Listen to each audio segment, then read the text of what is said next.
नमस्कार दोस्तों, OCN network में आपका स्वागत है। मैं हूं ओमकार चौधरी। कांग्रेस में जो कुछ चल रहा है, वो तो हम और आप देख ही रहे हैं। लगातार एक के बाद एक नेताओं का नेतृत्व से मोहभंग हो रहा है और अब तो लगता है कि केवल नेतृत्व से नहीं, जो नीतियां हैं और जो नीयत है, उसको लेकर के भी अब लोगों ने अपनी नाराजगी जाहिर करना शुरू कर दिया है। अब तक तो इस मुद्दे पर चुप रहते थे और खामोशी से किसी दूसरी पार्टी का रुख कर लेते थे। लेकिन अब जो मूल मुद्दे हैं, जो बेसिक मुद्दे हैं, उन पर बहस शुरू हुई है और ये कांग्रेस में पहली बार शुरू हुआ है गुलाम नबी आज़ाद के एग्जिट के साथ। कांग्रेस की जो ये बीमारी है, क्या ला इलाज हो गई है और क्या बहुत बड़ी सर्जरी की ज़रूरत है? इलाज क्या है? उपचार क्या है? क्या कांग्रेस फिर से पटरी पर लौट सकती है? इसकी क्या शर्तें हैं? इसके लिए क्या ज़रूरी है? इस पर चर्चा करेंगे। मेरे साथ जुड़ रहे हैं जाने-माने पत्रकार, लेखक, मनीषी, चिंतक भाऊ तोरसेकर। भाऊ, बहुत स्वागत है आपका। नमस्कार। भाऊ, सबसे पहले हम कांग्रेस की चर्चा करेंगे। कांग्रेस की जो बीमारी है, क्या लाइलाज हो गई है? और नंबर 2, क्या कांग्रेस के जो परिक्रमा करने वाले लोग हैं, वो एक कंपाउंडर को ही डॉक्टर मान बैठे हैं, इसलिए इस बीमारी का इलाज नहीं हो पा रहा है?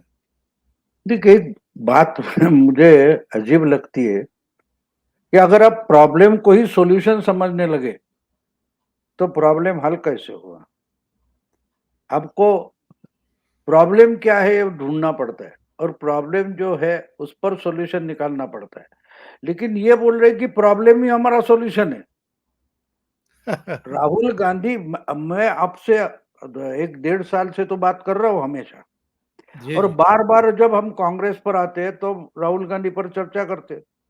और उस वक्त मैंने फिर बार बार बताते कि कांग्रेस की सबसे बड़ी समस्या गांधी परिवार है और उससे भी गांधी परिवार में राहुल गांधी ये समस्या है। अगर दोनों लोग ये चीज मानने को ही तैयार नहीं है तो उस पर से हल या कैसे जवाब कैसे मिलेगा, सवाल का समाधान कैसे निकलेगा, क्योंकि आप समस्या को ही समाधान मान रहे हो।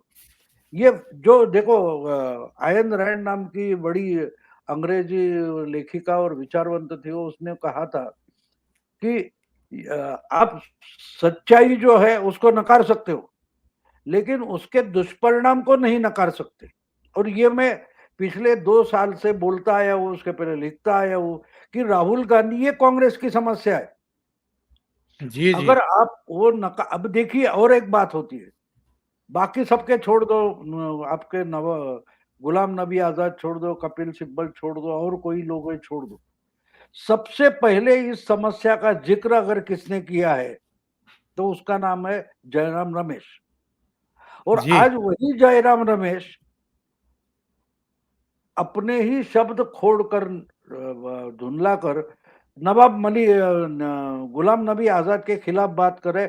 मुझे सबसे अजीब बात वो लगी, आपको शायद याद होगा क्योंकि मैंने उस वक्त लिखा था, उस वक्त मैं वीडियो नहीं बनाता था, मेरे ब्लॉग पर लिखा था, मैं जो पेपर में लिखता था उसमें भी लिखा था कि जयराम रमेश अकेला कांग्रेस का लीडर ऐसा है कि वो सच्चाई बयान कर रहा है लेकिन कोई सुनने को राजी नहीं है। मुझे याद है जी, जी। 2013 में जब नरेंद्र मोदी का, मेरा ख्याल है जुलाई महीना 2013, तो 9 साल पुरानी बात है, तो मोदी जी को इनके चीफ इलेक्शन कमेटी जो है उसका नेता बनाया गया था। नरेंद्र मोदी जी सही। को गोवा में कांग्रेस का ये हुआ था, अधिवेशन हुआ था, तो जी, जी। उस वक्त अडवाणी गुस्से में आकर गोवा छोड़कर निकल गए थे, याद है आपको सब बात। बिल्कुल। तो उस वक्त के बाद जयराम रमेश का टाइम्स ऑफ इंडिया में इंटरव्यू आया था और उन्होंने एक जनरल स्टेटमेंट दिया था कि नरेंद्र मोदी ये कांग्रेस के सामने स्वतंत्रता के बाद से सबसे बड़ा चैलेंज है। ये बोलने वाले जयराम रमेश है, जब वो जी यूपीए में मिनिस्टर हुआ करते थे, मनमोहन सिंह गवर्नमेंट में मिनिस्टर थे, और उन्होंने बोला कि मोदी ये कांग्रेस के सामने स्वतंत्रता के बाद का सबसे बड़ा चैलेंज है। तो मुझे याद है उस वक्त कांग्रेस के एक प्रवक्ता होते थे, आजकल उनका नाम तक सुनने को नहीं मिलता, उनका नाम था सत्यव्रत चतुर्वेदी, जो बिल्कुल। कांग्रेस के जनरल सेक्रेटरी भी हुआ करते थे और प्रवक्ता हुआ करते थे। उनको इतना गुस्सा आ गया कि वो बोले कि अरे जयराम रमेश को बीजेपी में रहना चाहिए, वहां जाकर आरती उतारो नरेंद्र मोदी की, कोई बात नहीं, लेकिन कांग्रेस में रहकर आप वैसी बात नहीं बोल सकते। ये जयराम रमेश की बात बोल रहा हूं। और उसके बाद और एक स्टेटमेंट उनका आया था, वही वो शायद उसी इंटरव्यू में होगा, मुझे याद नहीं, लेकिन उस वक्त राहुल गांधी के बारे में एक बात जयराम रमेश ने कही थी, और मैं कहता हूं कि शायद कांग्रेस के वो पहले नेता है जिन्होंने राहुल गांधी ये समस्या है करके बताया था। और वो बोल रहे थे कि राहुल गांधी 2019 के चुनाव के लिए पार्टी का संगठन बना रहे। ये कब की बात है? 2013 की बात है, 9 साल पहले। कि राहुल गांधी 2019 की चुनाव की तैयारियां कर रहे हैं, संगठन उभार रहे हैं, और हम कांग्रेसी लोग 2014 के चुनाव के लिए चिंतित है। ये बोलने वाले का नाम जयराम रमेश है। सही। और वो आज बोल रहे हैं कि गुलाम नबी आजाद गलत समय जा रहे हैं, कि जबकि कांग्रेस लड़ने के लिए तैयार हो गई है। तो उन्होंने समय दिया था कि वो 19 की तैयारी कर रहे हैं 2013 में, और आज 9 साल बाद वही जयराम रमेश चमचागिरी कैसी होती है उसका एक उदाहरण पेश कर रहे हैं हमारे साथ। और अगर मैं थोड़ा शायराना अंदाज में पेश करूं तो फिल्म का एक गाना मुझे याद आता है, तुम्ही ने दर्द दिया है तुम ही दवा देना। किसकी शायरी है मुझे याद नहीं है, लेकिन जो जयराम रमेश आज बोल रहे हैं या बाकी के कांग्रेसी प्रवक्ता बोल रहे हैं, वो बोल रहे हैं राहुल गांधी तुमने ही दर्द दिया पार्टी को, तुम ही दवा देना। अब जिसको पता नहीं हो दर्द दे रहा है या दवा दे रहा है, उसको आप 2 साल से जो आप दवा करके पी रहे हो वही तो आपका दर्द है। तो इससे कांग्रेस को कौन निकाल सकता है? कांग्रेस की हालत इससे अच्छी और कोई किसी शब्द में, कम से कम शब्दों में बयान नहीं हो सकती। अभी इन्हीं का जिनका आप जिक्र कर रहे हैं जयराम रमेश, इन्होंने कहा कि साहब जीएनए यानी गुलाम नबी आज़ाद का डीएनए मोदी से मिल गया है। तो आज गुलाम नबी आज़ाद ने उसका जवाब दिया है। उन्होंने कहा है कि लोकसभा में 40-45 मिनट का भाषण देने के बाद राहुल गांधी जाकर के नरेंद्र मोदी के गले मिले थे। तो मैं कम से कम गले तो नहीं ही मिला हूं, हाँ, जिस घटना पर राज्यसभा में उनकी विदाई के समय नरेंद्र मोदी की आंखों में आंसू आ गए थे, वो घटना सुन करके और जिस अंदाज में नरेंद्र मोदी ने मेरे बारे में बात की थी, उससे जो मेरा भ्रम था नरेंद्र मोदी के बारे में कि ये पत्थर दिल आदमी है, ना शादी करने के बाद पत्नी को साथ रखा है, ना बच्चे हैं, असभ्य आदमी है, उस दिन मेरे दिमाग से वो सारी गलतफहमी दूर हो गई और मैंने नरेंद्र मोदी का जो मानवीय पक्ष है वो देखा था संसद के भीतर। तो जिस तरीके से कांग्रेस बिहेव कर रही है अपने ही सीनियर नेताओं से, ये क्या नरेंद्र मोदी का जो भाऊ एक सपना था कांग्रेस मुक्त भारत का, ये तो खुद ही सारे काम खुद ही किए दे रहे हैं। कांग्रेस मुक्ति की तरफ जा रही है कि भारत से पूरी तरीके से मार्जिनलाइज कर दिया जाए। एक और बात गुलाम नबी ने कही, उन्होंने कहा कि जो देश का मानस है, यानी देश जिस तरीके से सोच रहा है, कांग्रेस उस तरीके से नहीं सोच रही है। और ठीक इसी तरह की बातें मनीष तिवारी ने कही है। क्या कांग्रेस के पतन का, कांग्रेस के लगातार चुनाव हारने का एक बड़ा कारण ये भी है? बिल्कुल, बिल्कुल वही कारण है। देखिए क्या होता है कि आप जब जनता से टूट जाते हो, छूट जाते हो, पिछले अब ये बोलते हैं कि मैं आपके लिए लड़ूंगा, मैं आपके लिए लड़ूंगा। पिछले 9 साल से राहुल गांधी हर जगह जाते हैं तो वहां के लोगों को बोलते हैं मैं आपके लिए लड़ूंगा, और चुनाव खत्म हो गया, फिर भूल गए वो कहां गए थे और क्या बोले थे। अब गुजरात में 5 साल पहले चुनाव हुआ था, आपने देखा था यही बातें कर रहे थे राहुल गांधी। और आपको याद होगा यूपी का 2017 का जब चुनाव हो रहा था तो वो बोल रहे थे कि जौनपुर में कोई बर्तन बनाने का पारंपरिक उद्योग है। तो बराक ओबामा के घर में व्हाइट हाउस में जब बिरयानी पकेगी तो वो बर्तन है, उस बर्तन पर मेड इन जौनपुर लिखा होना चाहिए। जबकि जब चुनाव हो रहा था उस वक्त बराक ओबामा वहां के प्रेसिडेंट भी नहीं थे, लेकिन वो उनको बड़ा व्हाइट हाउस में बिठाते हैं, उनको उनकी पत्नी को बिरयानी पकाने को बोलते हैं, कुछ भी कर सकते हैं। और जो बात उन्होंने वहां कही थी वही 2 साल पहले हिमाचल प्रदेश के चुनाव में भी कही थी कि मैं अमेरिका जाऊंगा तो मुझे उस पर मेड इन शिमला दिखना चाहिए। अरे जब भी कोई ऐसी बात बनती है, हम भी कोई फोन आजकल वो बैन होने वाला है कुछ चाइना का फोन, तो उसमें मेड इन शंघाई ऐसा नहीं लिखा होता, मेड इन चाइना लिखा होता है, मेड इन जापान बिल्कुल, होता है, मेड इन शिमला या मेड इन जौनपुर कभी भी लिखा नहीं जाएगा। इतना सही। भी ज्ञान उनको नहीं है कि भाई एक्सपोर्ट जो माल होता है तो जिस देश से आता है उस देश का नाम होता है, किसी प्रांत का, किस शहर का नहीं होता। Made in Delhi, made in Mumbai, made in Maharashtra, made in Calcutta, Bengal ऐसा नहीं होता। इसका भी ज्ञान राहुल गांधी को नहीं है। तो बात ये होती है कि उनको उनको कुछ समझ में ही नहीं आ रहा है, लेकिन वो बोलते जाते हैं। आपको बीच की बात याद होगी, कोई तेलंगाना में गए थे और स्टेज पर चढ़े तो माइक शुरू था, वो बोले अच्छा ओके क्या बात करनी है, इश्यूज क्या है। यानी इनको इश्यूज का पता नहीं है और भाषण करने पहुंच गए वहां, और लोगों ने सुन लिया कि क्या थीम है और क्या इश्यूज है। यानी कि उनको पता नहीं है। वो तेलंगाना में पहुंचे, तेलंगाना के बारे में जानकारी पहले से लेने की उनको जरूरत नहीं लगती। हाँ, वो जो हम बड़े होटल में वगैरह जाते हैं तो बोलते ना, अरे क्या, हाँ चिकन मसाला लाओ या मटन मसाला लाओ या कोई फिश मसाला लाओ, तो उसमें वो ग्रेवी तो रेडी होती है। जो आपको चिकन चाहिए तो चिकन की टांग उधर डाल देंगे और गर्म करके आपको पेश करेंगे। तो वैसे ही बिल्कुल, राहुल गांधी ये ग्रेवी बन गई है कांग्रेस के लिए, डालो उसमें और चला दो। तो ऐसे पार्टियां नहीं चलती। अच्छा, तुमने आपने एक और बात कही कि कांग्रेस मुक्त भारत का मोदी जी का सपना नहीं था, वो गांधी जी का सपना था कि भाई कांग्रेस जो बनी है वो स्वतंत्रता के लिए एक फ्रंट थी, वो गठबंधन था। उसमें सावरकर जी की महासभा थी, हिंदू महासभा थी, उसमें कम्युनिस्ट पार्टी के ग्रुप्स थे, उसमें कांग्रेस सोशलिस्ट नाम का ग्रुप था, अलग अलग ग्रुप थे। तो कांग्रेस एक गठबंधन था।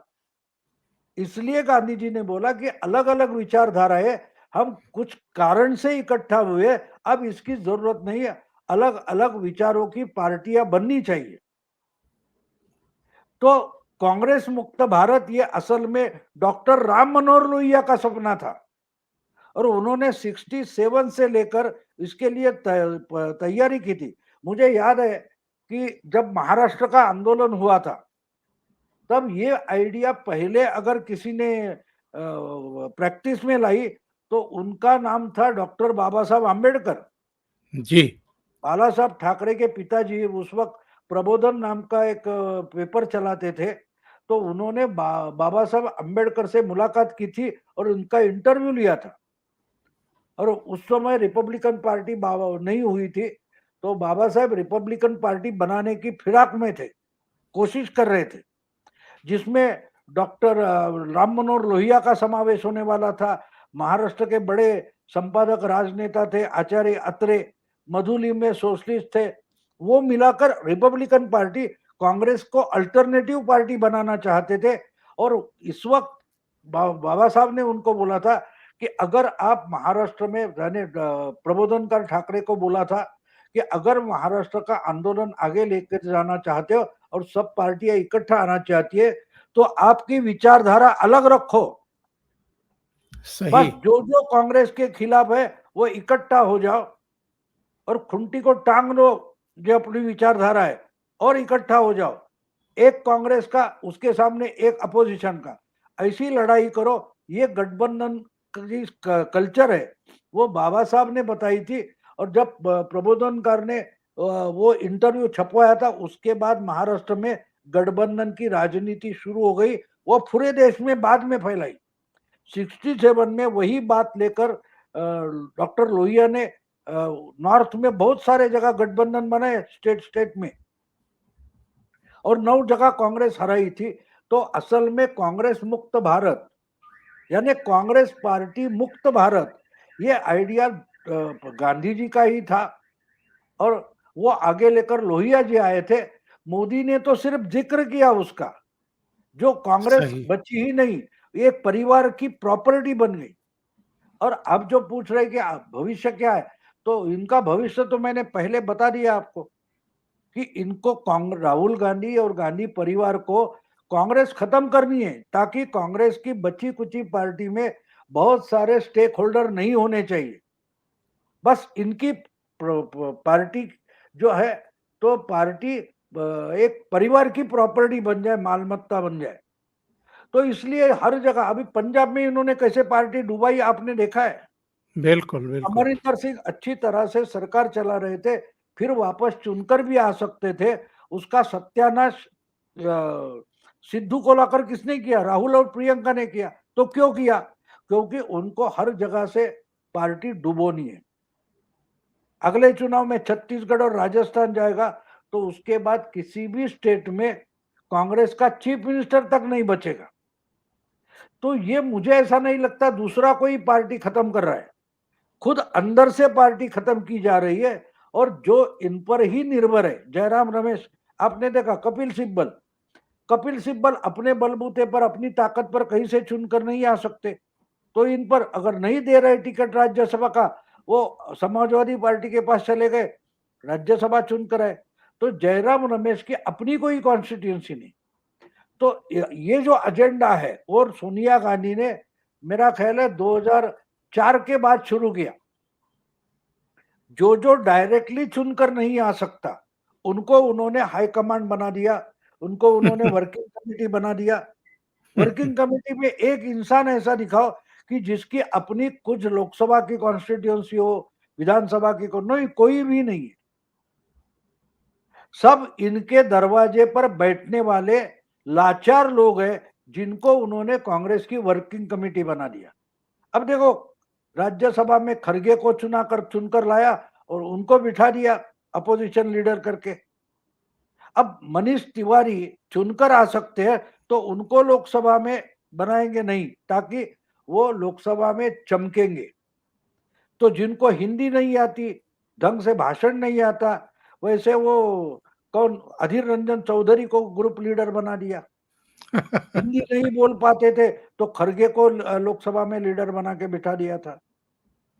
अब देखिए, शशि थरूर है, मनीष तिवारी है, ये अच्छे लीडर बन सकते थे, लेकिन उनको नहीं बनाएंगे क्योंकि वो पार्टी बचाएंगे और इनको तो पार्टी डुबानी है। तो सही। कांग्रेस मुक्त भारत ये ओरिजिनली गांधी परिवार का एजेंडा है। गलती से मोदी 2014 के चुनाव प्रचार में वो बोल गए। और अब तो गुलाम नबी आज़ाद ने जो कुछ कहा है कि, और मनीष तिवारी ने भी, कि चपरासी जो हुआ करते थे वो ज्ञान दे रहे हैं। इसके अलावा उन्होंने ये भी कहा है कि अब तो जो इनके सिक्योरिटी गार्ड हैं या जो इनके चपरासी हुआ करते थे, वो नीतियां तय कर रहे हैं, पार्टी की लाइन तय कर रहे हैं। और एक गंभीर आरोप और लगाया कि जब से ये सोनिया गांधी इनको उपाध्यक्ष बना करके लाई थी, तब से पार्टी का बंटाधार होना शुरू हुआ था। क्योंकि ये तो बहुत सब जानते हैं ना कि 1998 में जब सीताराम केसरी को बेइज्जत करके कांग्रेस मुख्यालय से बाहर फेंक दिया गया था और सोनिया गांधी को उनकी जगह पार्टी का अध्यक्ष बनाया गया था, तो सोनिया गांधी तो विदेश में जन्मी है, भारत की संस्कृति के बारे में, भूगोल के बारे में, राजनीति के बारे में, समस्याओं के बारे में उनकी न्यूनतम समझ रही है। तो एक सलाहकार मंडली हुआ करती थी। उस सलाहकार मंडली में कभी नटवर सिंह भी हुआ करते थे। बहुत सारे लोग, डॉक्टर करण सिंह से लेकर के गुलाम नबी आज़ाद, समय समय पर उसमें भी संशोधन होते रहे। लेकिन 2013-14 में जब ये इनको उपाध्यक्ष बनाया गया, तब तो उन सलाहकारों को भी दूर कर दिया गया। आज हालत ये है कि एक एसपीजी में कोई सज्जन थे, वो राहुल गांधी के नज़दीकी सलाहकार हैं, एक ऑक्सफोर्ड यूनिवर्सिटी के पढ़े हुए हैं, वो हैं, एक और गैर राजनीतिक चेहरा है सचिन राव करके, वो इनके सलाहकार बने हुए हैं।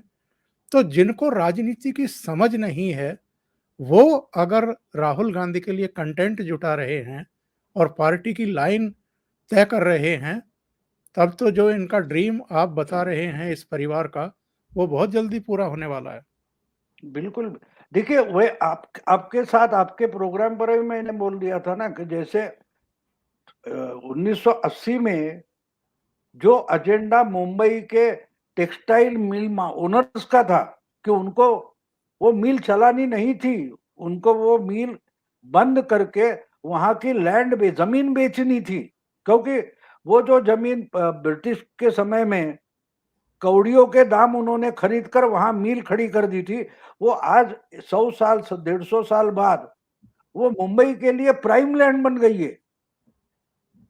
यानी आपको अजीब लगेगा, कुछ 200 500 या 2000 5000 में जो जमीन उस वक्त ली थी, वो आज 200 करोड़ 2000 5000 करोड़ से भी ज्यादा कीमत की बन गई थी। तो इस बार मिल चलाना ये घाटे का सौदा था।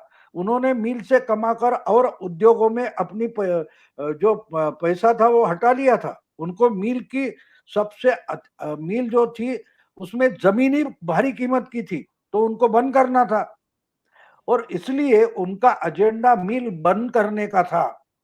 और वो एजेंडा उन्होंने दत्ता सामंत को मानो सुपारी देकर वो बेमुदत हड़ताल शुरू की, जो आज तक पीछे ली नहीं गई। मिलें बची नहीं, मिल वर्कर्स नहीं बचे हैं तो उसके अवशेष बचे हैं। तो वो जो मिल वर्क ओनर्स का एजेंडा था, वो आज राहुल गांधी या गांधी परिवार का एजेंडा है।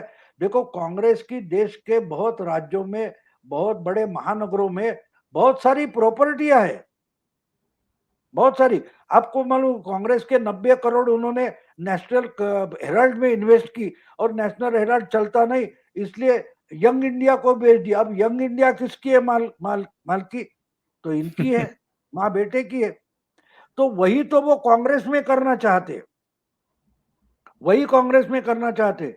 और बेशरम होकर जयराम रमेश बोल रहे हैं कि देखो, एक ही कांग्रेस पार्टी देश में है जिसमें अध्यक्ष का चुनाव होता है, जो कि 1998 के बाद हुआ ही नहीं 24 साल से। बिल्कुल, और ये बोल बिल्कुल। रहे कि एक ही पार्टी है जिसमें चुनाव होते हैं, इंटरनल चुनाव होते हैं। अब इतनी बेशर्मी से अगर एजुकेटेड इंसान बोल रहा है, तो बाकी के छोटे मोटे प्रवक्ता, उनसे आप क्या उम्मीद कर सकते? तो मुझे लगता है कि मैंने आज ही एक हिंदी में वीडियो बनाया, रात को डाल दूंगा, कि मुझे मीना कुमारी के पिछले बहुत 60-70 साल पहले फिल्म की याद आती है। उसका गाना था, अजीब दास्तां है, कहाँ शुरू कहाँ खत्म, ये मंजिलें है कौन सी, ना वो समझ सके ना हम। यानी कांग्रेसी हो या आप मेरे जैसे राजकीय क्या बोलते हैं एनालिस्ट है, उनको भी पता नहीं है ये मंजिल कौन सी है, इनके मंजिलें क्या है, न वो समझ सके ना हम। न राहुल गांधी समझ रहे, न जयराम रमेश समझ रहे, न गुलाम नबी आजाद समझ रहे, न आप मेरे जैसे पत्रकार समझ रहे। बिल्कुल, ये मानो कांग्रेस का भविष्य इन लाइनों में लिखा हुआ था 50-60 साल पहले। अजीब सही कहा। दास्तां है, ये दास्ता ही अजीब है। भाऊ, बहुत बहुत धन्यवाद जुड़ने के लिए, ओसीएन नेटवर्क के लिए इतना समय निकालने के लिए। थैंक यू नमस्कार। So much. नमस्कार।